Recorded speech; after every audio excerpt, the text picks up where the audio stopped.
家早安，我是 Misako。我今天早上呢，已经跟朋友去租车了，现在已经在车内。我们现在要往阿苏的方向前进，因为很多人来九州玩，除了会搭观光列车或者是新干线点跟点之间移动以外，九州有非常多的景点都是你必须要开车才可以比较方便抵达。这一支影片呢，就是会带大家一起开车去阿苏来个一日游，也会去当地人推荐的景点，非常的期待。然后跟大家说一下，如果你是想要在熊本租车玩的话，蛮方便的。我们刚刚就是在熊本车站的前面，附近就有蛮多租车店。我们这一次租车租一天大概是1万日币左右。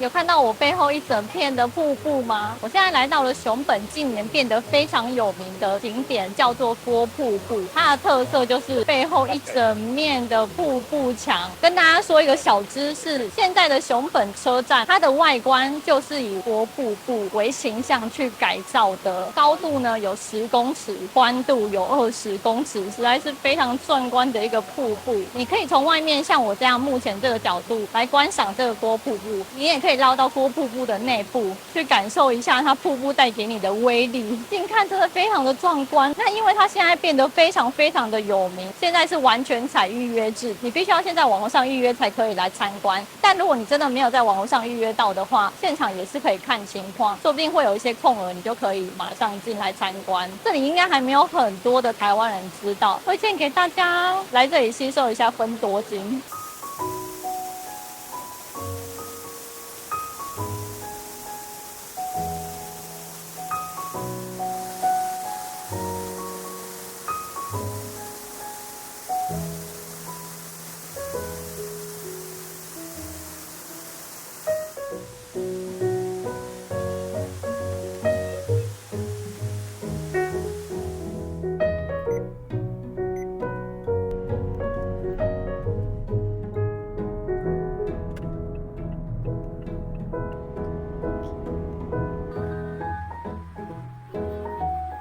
接下来要去阿苏的大关峰，从郭瀑布开车非常的近，所以想说先去大关峰，再去草千里那一带，景色超漂亮的，但是客人也很多。现在是日本的3连休，到处都是人。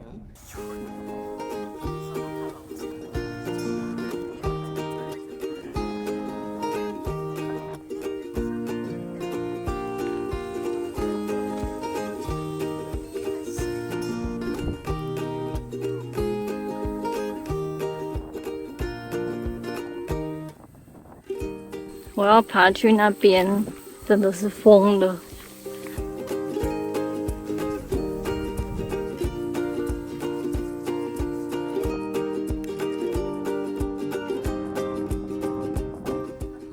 爬上来了，有人在飞滑翔翼耶！啊，要飞起来了！哇！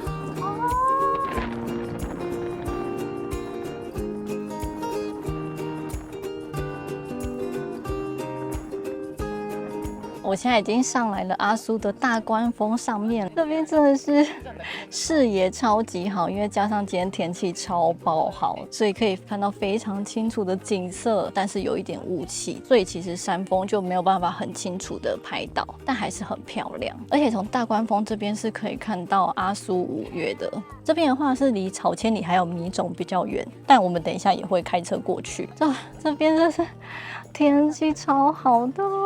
我之前没有来过大关峰，之前只有去草千里而已，因为之前都是搭巴士。如果你是搭巴士上来的话，一天可以跑的景点其实算少，就要稍微抓一下时间。大关峰上面这边其实也有卖马肉可乐饼，等一下去买个来吃看看。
现在已经离开大关峰了，然后在离开大关峰之前，我有买了一些吃食。我买了一个是熊本的名物即食团子，日文叫做 Ikinari Dango， 然后它里面就是有包番薯跟红豆馅。我是第一次吃它虽然我已经来熊本好几次了，之前也有在熊本留学过，但我还是第一次吃这个团子。我还有买了一个炸马肉饼，因为熊本这里还有另外一个名物马肉。熊本有非常多的餐厅，甚至是有提供生马肉料理。刚刚大关峰那边其实是有卖马肉可乐饼跟炸马肉饼，我原本想说想要买可乐饼，但它卖光了，所以我就买它的炸肉饼，一样是马肉，来吃吃看，还蛮大块的。它里面很扎实我看里面这个肉量还蛮多的，是很厚的那一种。因为它里面有加洋葱，所以它其实吃起来是有点甜味在的。有没有这个厚度，很有诚意。那它面衣是炸得很薄，不会说超厚让你吃不到肉，非常的好吃。其实马肉吃起来就跟其他的肉没有什么太大的不同。大家如果去大关峰的话，一定要吃这个炸肉饼。接下来吃下一个即食团子，外皮是感觉有点透明，看很厚下面是番薯，下面是很厚的红豆沙馅。虽然大家有包红豆，但我觉得不会超甜，红豆的味道还蛮浓的。不爱吃甜的人，这个也可以。团子外皮的口感好特别哦，外皮吃起来有点咸咸的，但是又配里面甜甜的红豆沙馅，觉得整体综合起来的感觉蛮棒的。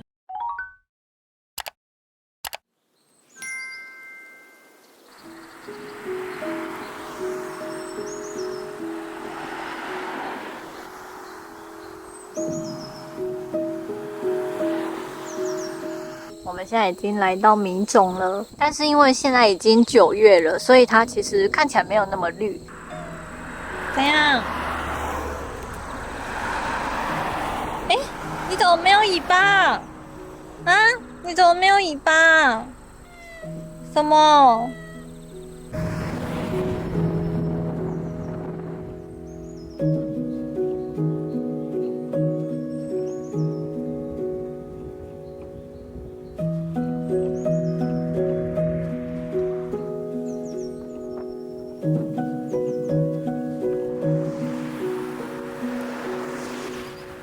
阿苏这边有一座非常可爱的抹茶山，它叫做米种，就是我背后的这个，在每年的6月的时候会长出新草，整座山就会变得非常的绿油油的样子。但是因为现在已经接近秋天了，所以其实可以看到周围的芒草都长出来以外，米种它也变得有点黄黄绿绿的，所以推荐大家可以夏天的时候来会更漂亮。这个拍摄点它其实不是正式的展望台，所以大家开车的时候可以在 Google 上面找一下，我也会放在说明栏给大家参考。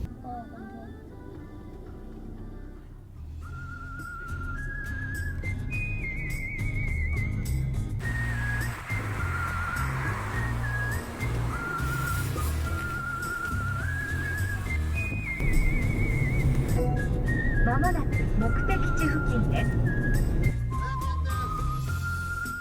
停车一次500日币。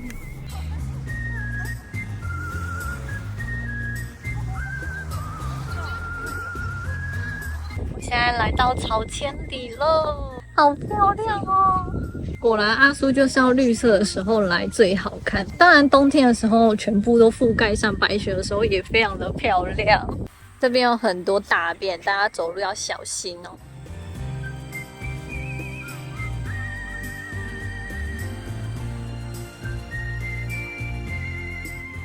现在是大概下午5点左右，这一片草千里之滨其实是可以骑马的，感觉好舒服哦。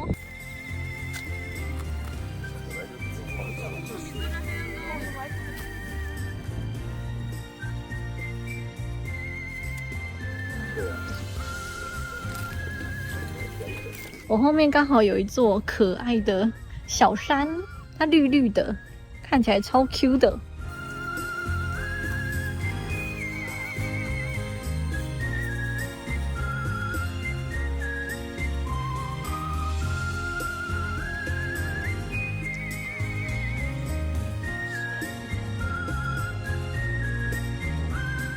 这里好漂亮啊！来几次都觉得很满足。开心！大家逛完草千里之滨之后，上来这边有一间火山博物馆。逛完博物馆之后，如果你肚子饿了的话，也可以到旁边的餐厅用餐，或者是这边也有卖非常多的小吃，而且这边还有开了一间非常偶像类的咖啡厅，超级人气。就是这一间咖啡厅，排超长的。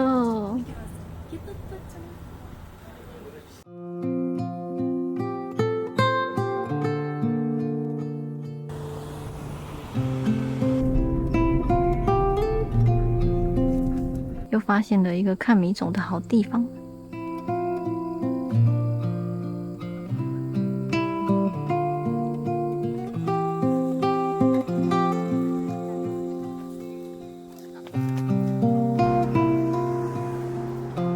我们现在离开了草千里之后，在回去的路上，发现一片草原上面全部都是牛这里超多只牛的，连那边都有，牛身上也都有编号不知道是代表什么意思。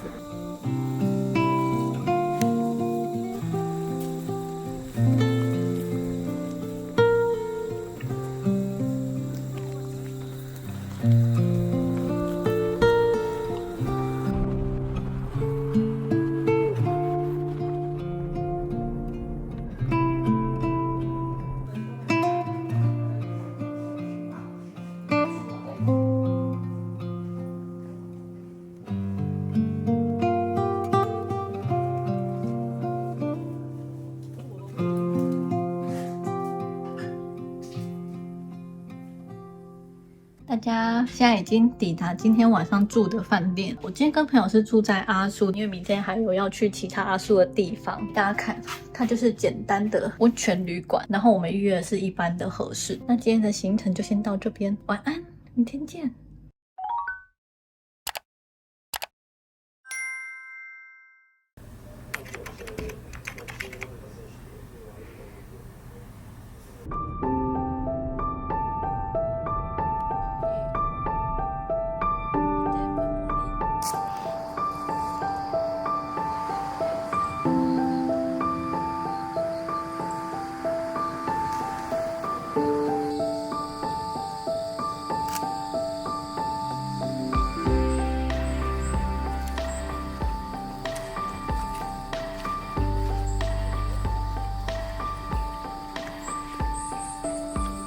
大家早安！大家有看到我背后这个长长的阶梯吗？我现在终于来到了熊本最近非常有名、突然爆红的一个景点，叫做上社见熊野座神社。这座神社就在熊本的境内，一定要开车才可以抵达，因为它离最近的高升车站走路大概也需要1小时左右，所以我会建议大家开车来是最快的。这个地方之所以会爆红，是因为其实它之前被作为动画的取材地，像是有一部作品叫做《萤火之声》，然后还有一部电影《神剑剑闯江湖》，听说也是有来这边取景过。这个地方近年就在 IG 上整个爆红，我一直在 IG 上被洗版，就非常的想来。这附近是有停车场的，所以大家可以开车来，然后走上去之后，如果只要走到本店那边的话，大概来回30分钟。但是它其实在走进去里面会有一个叫川户岩的地方，那里也是非常的壮观。如果你时间不够的话，只来拍这个阶梯也非常的值得，太开心了，圆梦。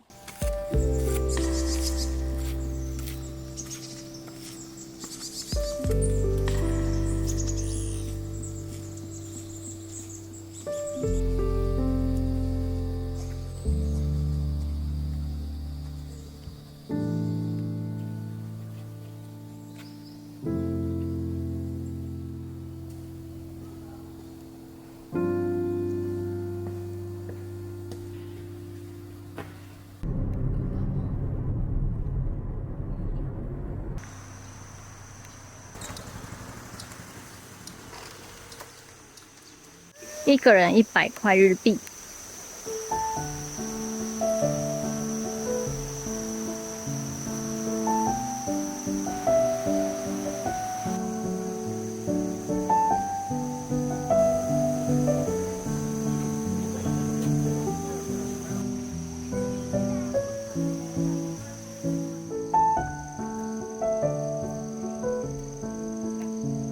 我现在来到了离上色见熊野座神社开车大概10分钟左右的地方，这里叫做白川水源。熊本这里当地有蛮多是被选为日本的名水百选的地方，这个白川水源就是其中一个。这里就是会有大量的泉水自然的涌出，而且这边呢水是可以直接喝的。它其实现场还有设置让你可以把水舀进去保特瓶的一些器具，让大家可以直接在这边现场绕这些涌水进去你的瓶子带走，可以直接生喝哦，超级干净的。而且它这边的水常年温度是保持在14度左右。现在虽然是夏天飙到30度，但是我一靠近那个水源，整个温度变超低，可以很明显的感受到。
现在来到熊本的一间老屋咖啡厅，它叫做长崎次郎书店。这栋建筑物也是在熊本小有名气的景点。它的特色就是它本身建筑已经有接近150年的历史，现在已经被登录有形文化财。之前在网络上看到之后，就一直非常的想来。它其实1楼是书店，在2楼就建了一个新的咖啡厅。你在这边可以吃到简单的轻食咖啡，也可以点他们的意大利面。它除了本身建筑物非常的复古漂亮以外，如果你是坐窗边的座位的话，还可以看到路面电车行经过去的风景，非常的有感觉。而且推荐大家可以到对面去，把路面电车跟这一间长崎次郎书店一起合影，那个景色真的是超级复古，值得一拍。那我点的呢是他们原创的法国吐司跟他们原创的冰咖啡。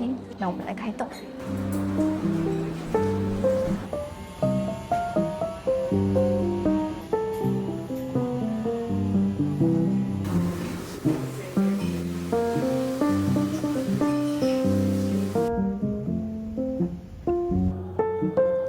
我我刚刚已经还完车子，回到熊本车站这里了。来总结一下这2天1夜的自驾小旅行。这次我跟朋友主要是绕阿苏地区，老实说选不太出来最喜欢的是哪里，因为觉得整个阿苏地区都非常的值得去，包括像是草千里啦，或是米种，或者是大关峰，每一个地方看的景色都完全不一样。再来就是我这一次终于去到了我一直非常想去的上色间熊野座神社，氛围真的是超级好。而且我觉得上色间熊野座神社，你特别是要有一点阴阴的天气，有一点下雨过后的感觉，那整个神秘的氛围感才会出来。反而大太阳天气好的时候去拍不太出来那一种感觉。只是说因为阿苏每一个点之间距离都蛮远的，所以大家在规划行程的时候可能要特别小心一下时间。以上就是这一次阿苏自驾游的影片，希望这一次影片可以提供给大家做参考。那最后如果你喜欢我的影片的话，记得帮我按赞，也别忘了订阅这个频道跟帮我分享出去哦。那这一次我来九州其实还有拍其他的影片，有兴趣的话大家都可以去看起来哦。那我们就下一次影片见啦，拜拜。